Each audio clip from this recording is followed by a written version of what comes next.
Selamat pagi adik-adik semua. Pasti kalian gak sabar ya untuk menyimak materi berikutnya. Materi kali ini kita akan membahas tentang musyawarah. Pasti di antara kalian ada yang masih belum tahu ya apa itu musyawarah dan apa yang dibicarakan ketika sedang musyawarah. Tenang saja, akan kita bahas bersama.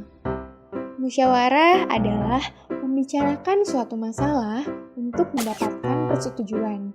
Dan hal yang dibicarakan ketika musyawarah yaitu membahas semua hal yang menyangkut urusan banyak orang. Contohnya, ketika memilih ketua kelas, membuat regu uket kelas, mengerjakan tugas kelompok, memilih tempat liburan, dan masih banyak lagi. Agar tidak bingung, kalian juga harus tahu cara bermusyawarah yang baik. Musyawarah yang baik haruslah dipimpin oleh seorang pemimpin rapat dan sekretaris rapat.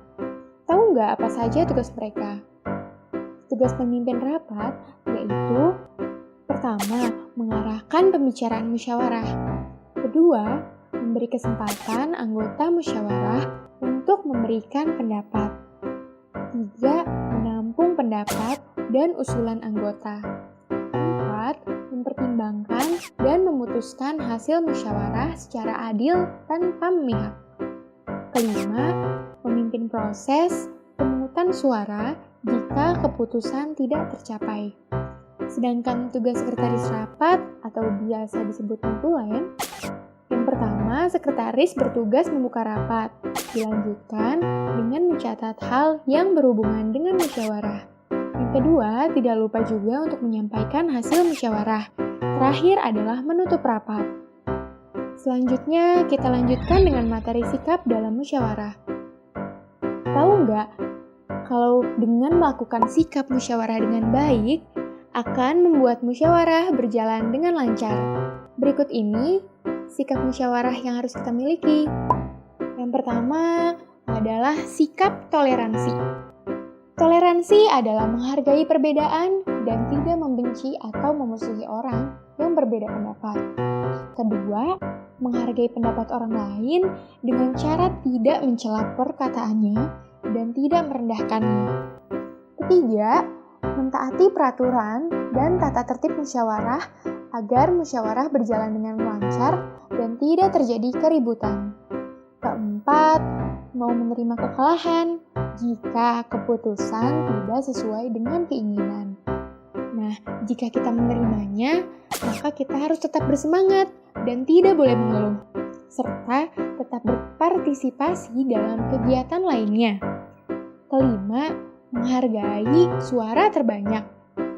Hal ini biasanya terjadi dalam suatu pemilihan, seperti pemilihan ketua kelas.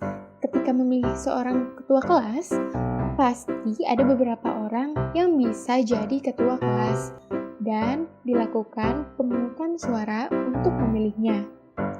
Jika ternyata hasil pemungutannya tidak sesuai dengan apa yang kita inginkan, maka kita harus menerima dengan lapang dada dan menerima segala keputusannya. Gimana? Seru kan materinya? Semoga nggak hanya seru saja ya, tapi adik-adik dapat memahaminya juga. Tapi sebelumnya kita bahas kembali yuk materi yang sudah dijelaskan. Musyawarah adalah membicarakan suatu masalah untuk mencapai kesepakatan bersama. Pemungutan suara merupakan bagian dari musyawarah. Sikap dalam musyawarah antara lain toleransi, menghargai pendapat orang lain, mentaati peraturan, dan juga menghargai suara terbanyak. Nah, materi tentang musyawarah untuk hari ini mudah kan? Banyak sekali jenis musyawarah yang ada. Agar lebih jelas, kalian bisa cari tahu sendiri ya teman-teman. Siapa bilang belajar pendidikan kewarganegaraan itu susah? Berjumpa lagi di materi berikutnya.